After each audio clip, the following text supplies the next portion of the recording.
आघात. लेखिका प्रिया उंबरकर.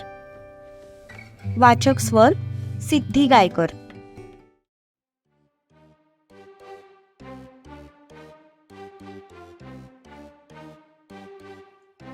सूर्या, वाचलायस तू आज थोडक्यात. नाहीतर शिवादाने आज तुझी तिरडीच बांधली असती. पण यार, मी स्वतःच लग्न कसं काय विसरू शकतो? हे जर राधाला माहित पडलं ना, तर ती मला गजनी बनवेल. रूमच्या दिशेने जात तो एकटा स्वतःशी बडबडत होता. तो दरवाजाजवळ आला. दरवाजा लोटणार तितक्यात थांबला. त्याने दोन्ही हात एकमेकांवर चोळत स्वतःला थोडंसं शांत केलं, कारण तो खूप नर्वस फील करत होता. Surya, don't be nervous. हा जसा तुझा पहिला हनीमून आहे, तसाच तिचा पण पहिला हनीमून आहे. सो ती पण तुझ्या इतकीच नर्वस असणार. सो तुला स्वतः सोबत तिला पण सांभाळून घ्यायचंय. ओके? ज्ञान द्यायला कोणीही नव्हतं, त्यामुळे तो स्वतःलाच ज्ञान पाजळत होता. स्वतःला हिंमत देत त्याने दरवाजा उघडला.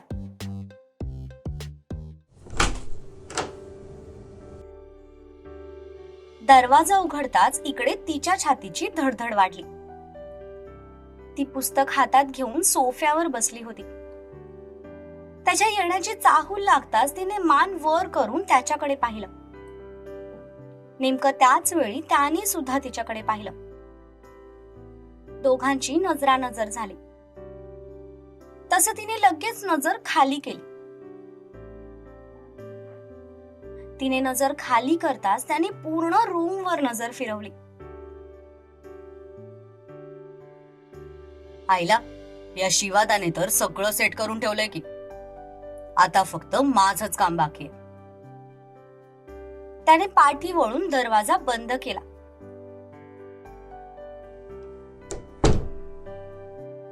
पण जसा दरवाजा लॉक होण्याचा आवाज आला तशी ती दचकली. तिने छातीवर हात ठेवत स्वतःला थोडी हिंमत दिली. तो आत येताच तिने पसरवलेले पाय जवळ घेतले आणि सोफ्यावर मांडी घालून बसले. छान आहे डेकोरेशन. विचारताय की सांगताय? सांगतोय. छान आहे. यार, या शिवादाने थोडं तरी सांगायचं ना. चुकलंच माझं. US ला असताना तिथल्या पोरांचे अनुभव निदान ऐकायला तरी पाहिजे होते, म्हणजे आज हे प्रकरण इतकं जड गेलं नसतं. तो आतून खूप नर्वस फील करत होता. झोपायचं? तसं तिने घाबरून त्याच्याकडे पाहिलं. आय मीन तसं नाही, असं झोपायचं का विचारत होतो. सूर्या माकडा, काय बोलतोयस? त्यापेक्षा काही बोलूच नकोस. सरळ प्रॅक्टिकलला सुरुवात कर. त्याचंच मन त्याला आतून दरडावत होतं. काहीतरी आणि कुठून तरी सुरुवात करायचीच होती, पण नेमकी कुठून ते त्याला कळत नव्हतं. त्यातच त्याचं लक्ष तिच्या हातात असलेल्या पुस्तकाकडे गेलं. काय वाचतेस? काही नाही, असंच बुक वाचत बसले होते. अच्छा, बघू काय वाचतेस. Business management? वाव. मला झोप येते, मी झोपते. तो एकदम शेजारीच बसल्यामुळे तिला अचानक दडपण येऊ लागलं. तशी ती उठली, पण बाजूला जायच्या आधीच त्याने तिचा हात पकडून तिला थांबवलं. त्याच्या हात पकडण्याने तिचं हृदय मात्र खूप जोरात धडधडू लागलं.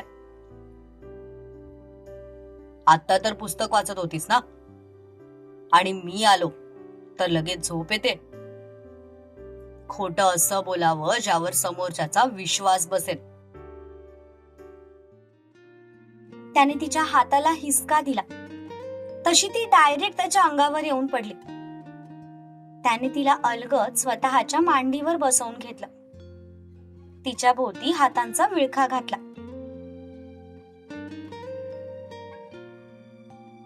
ती त्याच्या हातांना बाजूला करत होती, पण तो मात्र तिचं जवळ असणं अनुभवत होता. थोड्या वेळापूर्वी काय आणि कसं करू याचा विचार करणारा तो आता मात्र तिच्या डोळ्यात हरवला.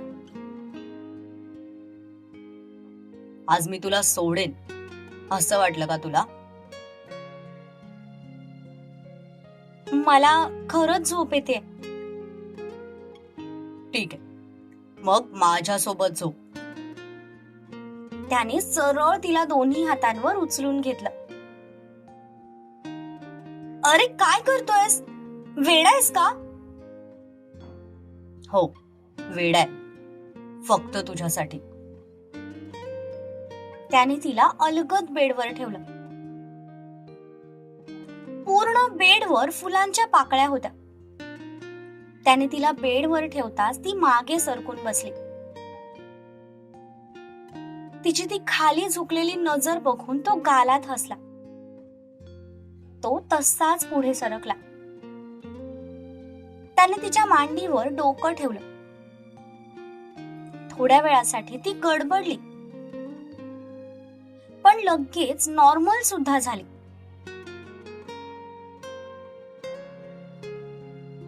काहीही न बोलता तो तसाच तिच्या मांडीवर झोपून राहिला. यु नो व्हॉट राधा, मी या रात्रीची खूप वाट बघितली. कितीतरी रात्र जागून मी या रात्रीची स्वप्न बघितलेत. तू नाही पाहिलंस कधी या रात्रीचं स्वप्न? ती फक्त गालात हसली आणि तिच्या हसण्यातच त्याला त्याचं उत्तर मिळालं. तू काय स्वप्न पाहिलं होतंस? काही नाही. ती पाठीमागे सरकली आणि तिथून लाजून जायला निघाली. पण त्याआधीच त्याने पुन्हा एकदा तिचा हात पकडून तिला मागे ओढलं. मी सांगू माझं स्वप्न? पापडी न लवता ती एकटक त्याच्या डोळ्यात बघत होती. माझ्या स्वप्नात अशीच रूम यायची, फुलांनी सजवलेली सुंदर अशी रूम, मंद प्रकाशातली, आणि त्यात माझ्या मिठीत असलेली तू. खूप वेळ मी तुला असा एकटक बघत बसायचो. तुझे हे चेहऱ्यावर आलेले केस हळूच बोटांनी बाजूला करताना तुझ्या या गुलाबासारख्या गालांना स्पर्श करण्याचा मोह मला कधीच आवरत नव्हता. हे ओठ माझी सगळ्यात मोठी कमजोरी आहे. जेव्हा कधी मी या ओठांना बघतो ना, तेव्हा माझ्यावर ताबाच राहत नाही. असं वाटतं या ओठांना स्वतःच्या ओठांनी बंदिस्त करून घ्यावं.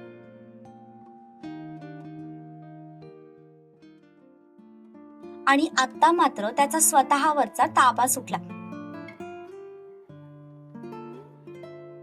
त्याने तिच्या ओठांना स्वतःच्या ओठात कैद केलं. त्याने पुढाकार घेताच तिने सुद्धा स्वतःला समर्पित करून टाकलं. काही वेळानंतर मात्र त्याने तिला सोडलं. त्या लख्ख प्रकाशात तिचा तो लाजेने लाल झालेला चेहरा स्पष्टपणे तो बघू शकत होता. ती लाजून डोळेच उघडत नाहीये हे समजताच त्याने थोडं पुढे झुकून बेडजवळ असलेला स्विच बंद केला. तसा पूर्ण रूम मध्ये अंधार झाला, पण वाड्याबाहेर असलेल्या लाईटच्या डेकोरेशनचा मंद प्रकाश रूम मध्ये येत होता. लाईट बंद होताच मात्र तिने डोळे उघडले. आणि डोळे उघडताच तिला तिच्या चेहऱ्यासमोर त्याचा चेहरा दिसला. आता मात्र त्यांना एकमेकांशी बोलायला शब्दांची गरजच नव्हती, कारण त्यांचे डोळेच एकमेकांसोबत बोलत होते. तिचा इशारा समजून घेत त्याने तिच्यावर प्रेमाचा वर्षाव करायला सुरुवात केली.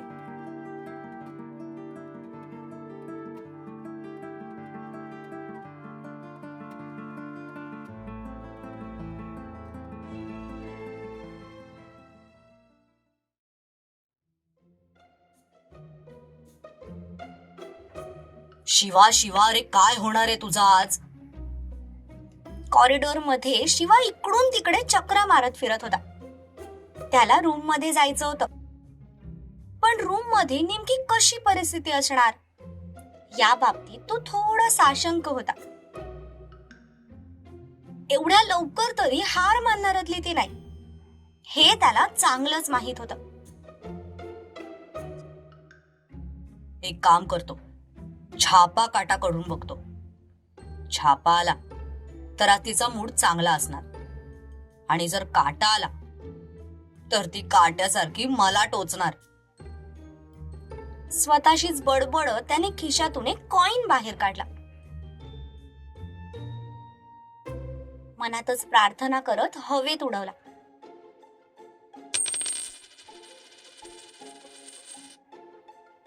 पण कॉइनवरचा काटा बघताच त्याचं तोंड एका क्षणात पडलं. शिवा, आज बँड वाजणार बहुतेक तुझा. त्याने दरवाजाला हात लावला आणि दरवाजा लोटला गेला. अर्धवट उघडलेल्या त्या दरवाजातून त्याने आत डोकावून पाहिलं, पण रूम मध्ये एकदम नीरव शांतता होती. त्याने पूर्ण रूम भर नजर फिरवली, पण ती कुठेच नव्हती. वॉशरूम मध्ये असेल कदाचित. तो आत आला.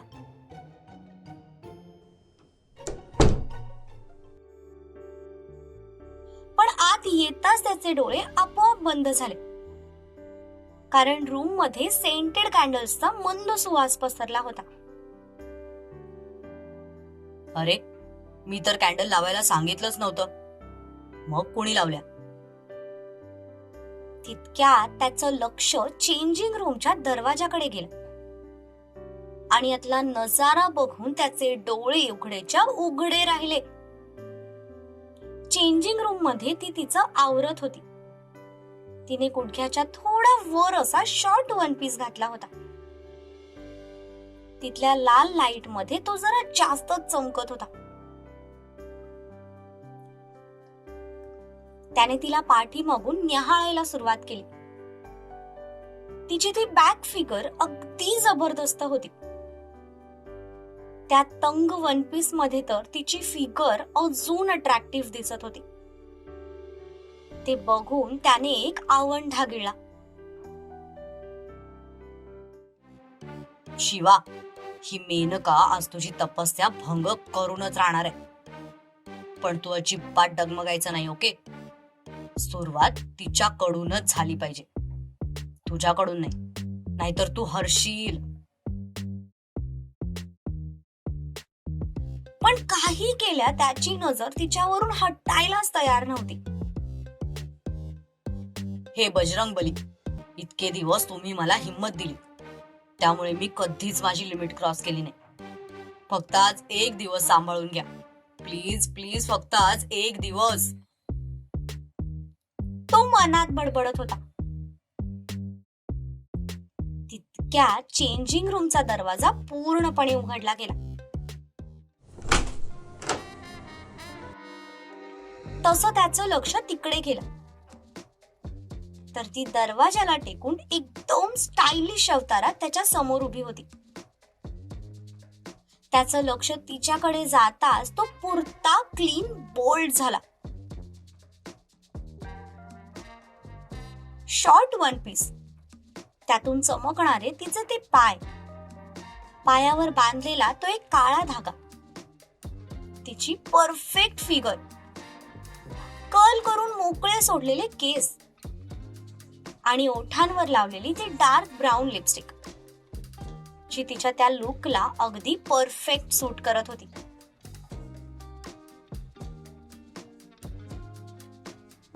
ते बघून त्याच्या मनाची चलबिचल सुरू झाली.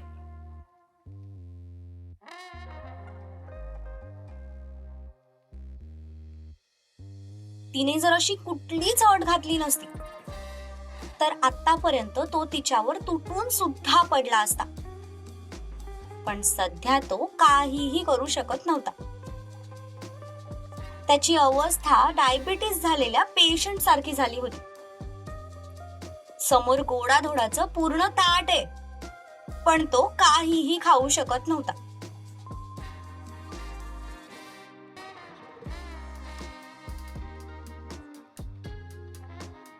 तिने त्याच्याकडे बघून एक किलर स्माइल दिली आणि एकदम स्टाईल मध्ये त्याच्या जवळ चालत आली.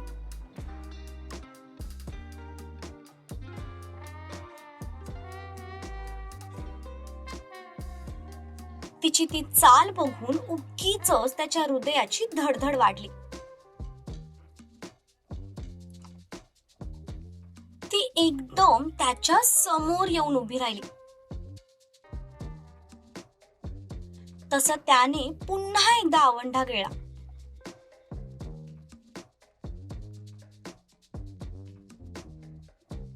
सो काय म्हणाला होता तुम्ही? शिरा आणि तारामध्ये जर काही निवडायचं असेल तर तुम्ही शिऱ्याला निवडणार हा? तिने त्याच्या छातीवर बोटाने नक्षीकाम करायला सुरुवात केली. तिचा तो थोडासा सुद्धा स्पर्श त्याच्या मनात तांडव करून गेला. आज त्याला त्याचं शिरा प्रेम बरंच महागात पडणार होतं.